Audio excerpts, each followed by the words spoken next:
The single most expensive mistake in outdoor construction is building things in the wrong order. I've seen it dozens, if not hundreds of times. Someone pours a patio because that's what they really want, and then they realize a year later they really want a patio cover. And now the posts don't have footings where they need to be. Someone builds an outdoor kitchen, and then they realize they don't have enough electrical or a gas line that they actually really wanted anywhere near it. These fixes cost multiple times what it would cost to do it the right way in the first time, doing all of it at once, or at least planning for it step by step. So what I want to talk about is what you should consider before you spend a single dollar on materials and labor. First, you need to know your property lines, all your setbacks, easements, all this sort of thing. You need to know where your property line ends and where your neighbor's is, as well as any easements that force you to not be able to build anything on top of that. There's usually, here in Indiana, a drainage easement on the back side of the house, and there's oftentimes a utility easement on either side. Sometimes there are also easements on those sides just for property lines where you can't put a permanent structure, nothing's allowed. And this setback on the back, for example, can range between 15 to 25 feet. I actually had one customer where the easement went all the way up to about 6 feet away from the back of their house, which meant they had to apply for a variance if they were gonna try and build any sort of patio cover because of this easement on the back side of their house. So looking at your plot plan that came with your house is imperative that you find out if there are any easements that cause the inability to build a patio of any sort, or where your limit basically is of how large you can actually make it. If you don't know how to read a plot plan, you can obviously send it to us. We're happy to walk you through that if you're interested in our product to potentially add to your backyard. Now, a plot plan typically is marked as showing a survey inspection or whatnot. It's in the bottom corner. It's this big floor plan view that shows your lot. If you're not familiar with what that looks like, it should be with the sale documents for your house. Now, if you don't have that, the other fix is you can go to your local building department and check with them. It's gonna help you find out whether or not you can pull up your parcel, or they can pull up your parcel for you and give you a plot plan if you are possibly missing yours. Again, very important you have this to start everything. The next step is I would call 811. This is call before you dig. This is the step that everyone skips, and it's the one that I think can actually hurt a lot of different people and your utility lines. This is the national call before you dig number. It's free.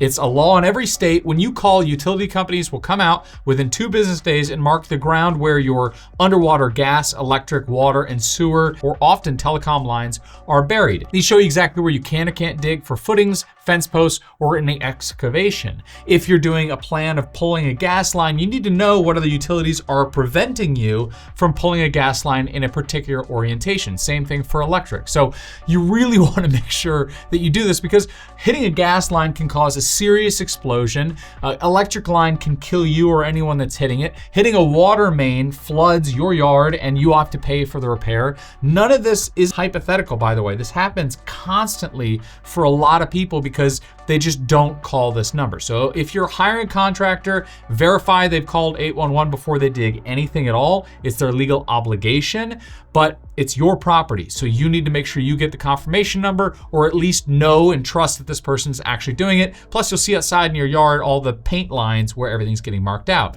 If you're getting a quote, you could even get it ahead of time, just because you then know where all utility lines are. When they come out to quote it, they have a better idea where they can start and what their limitations are. Now, the next thing is to plan your shade structure first, because it's the most counterintuitive step, because most people don't even consider the patio cover until they've already built the whole unit. And I'm not just saying this because we sell a patio cover. It's because the first step for most people is the patio, and then the second step is furniture, and then the last is the cover. And unfortunately, that's backwards, because the shade structure dictates where the posts go, which can change where the footings need to be underneath the slab, or what sort of patio is poured or laid, especially if it's pavers versus stamped concrete. If you plan the shade structure first, even if you don't buy it or build it, everything else falls in place afterwards. Now, the only caveat there is when you dig your footers, often when you get a permit for our product or any patio cover, you need to put a tape measure down showing the depth of the footer, and the city has to inspect that depth. So they will throw a tape measure down. If you try and pour your footings before pulling your permit for patio cover, then the footings will be there, but they can't verify the depth or width, diameter of those footings because they're already in place, they're already poured. So it will cause difficulty on the permit end after the fact. So it is helpful to do it all at once. Although expensive, it is best to do all of this all at once. Now, whether you're doing a pergola, a patio cover, a pavilion, motorized louvered system like ours, the footprint and locations for all those footings is imperative before any concrete is poured, so you at least know where they need to go. You can lay the foundation work. You can build in temporary areas if you're gonna pour footers later. All that stuff can be done right now. Step number 4 is measure the space out in a living area. So a lot of times when we used to do home sales, so we'd go out and we'd talk to someone in their home, I would measure out their living room, and occasionally we'd rearrange the furniture in their living room and ask, is this enough space for what you're talking about outside? Because it's very difficult to go outside and measure out a 12 by 20 in grass or even on a patio and say, this is your new space, you will now live here. It just doesn't feel that large. But every time we used to build one of our systems over the top of someone's patio, it always felt so much bigger than they imagined because, you know, a 16 by 20 space or a 12 by 20 space is often the same or sometimes larger than your nearest living room. But it doesn't feel that way because it's outside with nothing over the top. Once we built the structure, it would feel enormous. So what I would recommend is measure out your living room and move the furniture around. Put tape down on the ground, get an idea for the space, live in it a little bit, try and serve dinner in that space if you're trying to have an outdoor dining area underneath, and feel what it's like in that sort of confined area if that's your new patio cover area before you buy, because otherwise you're just gonna keep making the project bigger and bigger and bigger because it doesn't feel big enough. And then you'll build it and you'll realize you may have overspent by 10 grand to make it 25% larger when you didn't really need it to be that much larger. It still is cool if you can spend the money, but you may not need all that space. The next step, number 5, is consider your transit lanes. Whenever we map out a backyard space for people, you do need to keep in mind that while having the pergola come out or the patio cover come out from your nearest exit, like a back door, it's great for walking out straight under it, but for cost for dollar of use, that transit area is gonna have people coming in and out all the time. And so it may not be the best way to cover it, especially if you're using something like our product. It's quite expensive per square foot, or even a wood roof is quite expensive per square foot.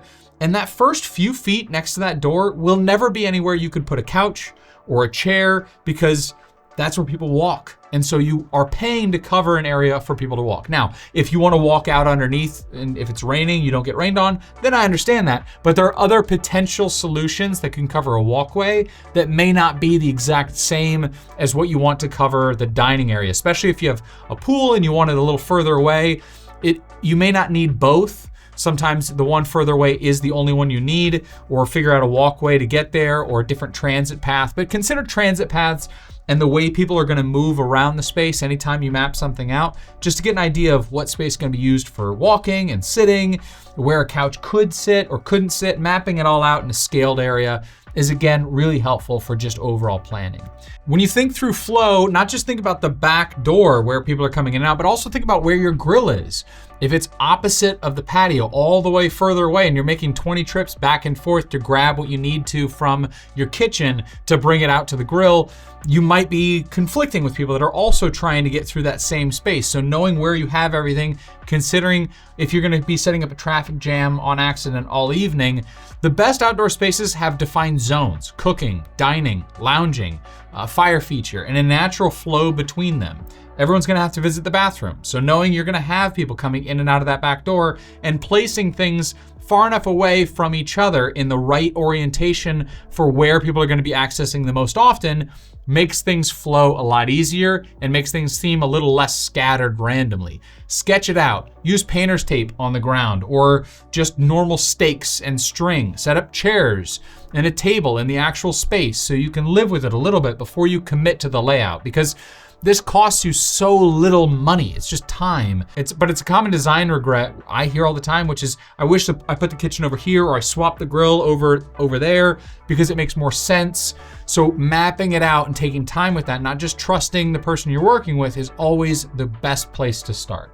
Step number 6 is to plan out your electrical and your utilities before the slab. This is the second biggest money saver, and it's the same principle as doing it in the right order. It's cheap to just add some electrical outlets and some wiring back to, even if it doesn't go all the way back to your panel, even just getting the conduit and the concrete and having everything ready is just smart to start with, because you may not think you need as many utilities as you need, but these electrical outlets, whether they go used or unused, is always super important to have set so that you could use it for something later.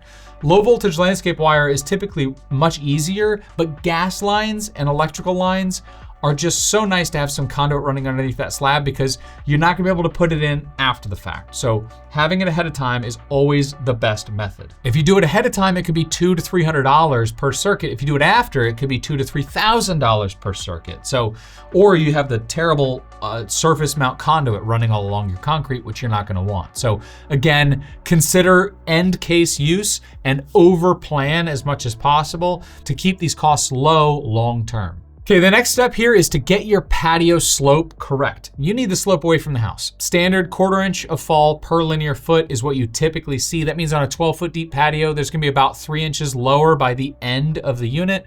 This is not a suggestion, it's code in almost every area that I'm aware of. It's also basic physics. If the slope is wrong, say it's tipped towards the house, every rain event's gonna send that water back towards your foundation. And over time, this leads to basement water intrusion, foundation cracking, and mold. So a $3,000 patio can create a $15,000 foundation problem. Before any concrete is poured or pavers are laid, verify the grade with a level or a string line.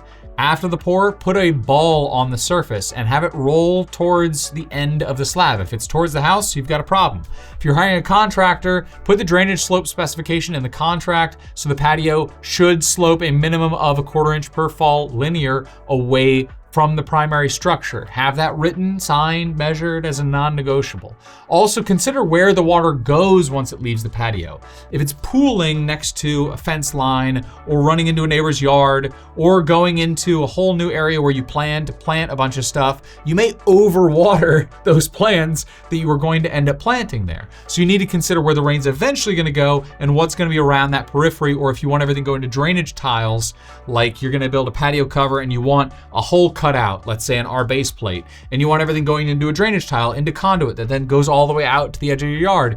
You can do all that, but only before the patio is poured. Afterwards, it's gonna be really expensive and difficult to do that. The next step is to take measurements. The more measurements, the better. Whether you're working with a contractor or you're working with us, there are a few key measurements you need to know to make your process a little easier. First is general size. That goes back to measuring in the living room, knowing what sort of square footage you wanna look at. Next is what your roof line height is and what the roof line looks like. What's the slope on the roof line? Is it too steep a pitch that you can't do what you want to do? Are you gonna be worried about a gable roof because the style of roof you have isn't gonna work? Are your shingles gonna match properly? It's not necessarily measurement, but that is something you need to consider. When it comes into building something like our pergola, you need to consider height. So what is the measurement up to the bottom of your soffit, which is the overhanging part outside of your outside wall? What sort of clearance issues do you have? Do you have any windows nearby you don't want to shade, or any carrier beams between banks of windows that won't be able to hold whatever it is that you're planning to build? The more measurements, the better. And if a measurement can't be done or you don't know how to take the measurements, pictures are at least a great place to start. To have as many pictures ahead of time, whenever you talk to a contractor, you can send those pictures if they've already left in an email or in a text so that they can see everything that you're talking about and any concerns that you might have. Knowing what your fire evacuation looks like. If you have a gas fireplace, you can't put a fabric awning right over the top of a gas fireplace because of the heat that comes out of there. So knowing what sort of limitations you have, a lot of these videos that we make should help you there. If you're gonna be talking to them primarily through the phone, taking a picture and sending it to them is the best place to start, and then they can walk you through what sort of measurements you might need to take. Square footage is the best place to start, and height up to the soffit are the two big starting points. Overall space, where you want things, we already talked about transit areas, and height up to your soffit. If you have those two, you're in a good place to at least start considering what you could or could not do. Okay, so that's it. A bunch of steps. None of them cost you a huge amount of money, and almost all of them are free. They're just time involved.